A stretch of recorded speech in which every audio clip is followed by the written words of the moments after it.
चक्रुः किल किला मन्ये प्रतिगच्छन्ति चाबरे केचित् उच्चरित लाङ्गूला प्रहृष्टा कपिकुञ्जरः अचिन्ताय दीर्घानि लाङ्गूलानि प्रविव्यतुः अपरे च हनुमन्तं वानरावारणोपमम् आप्लुदत्य गिरिशृङ्गेभ्य संशुप्रसन्ति स्म हर्षितः उक्तवाक्यं हनुमन्दमङ्गदस्तमदाब्रवीत् सर्वेषां हरिवीराणां मध्ये वाच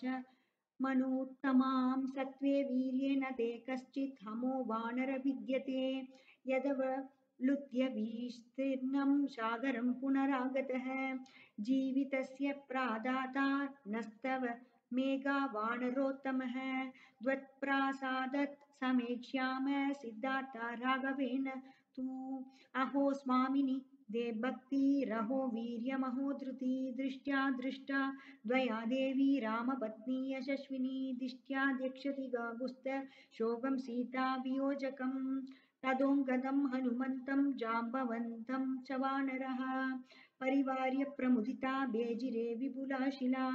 श्रोतुकामा समुद्रस्य लङ्घनं वानरोत्तम दर्शनं शापिलङ्गाया सीताया रावणस्य च ततस्तु प्राञ्जलयः सर्वे हनुमत् अवदोन्मुखाः तस्थौ तन्द्राङ्गदः श्रीमान् वानरैः बहुभिर्वृतः।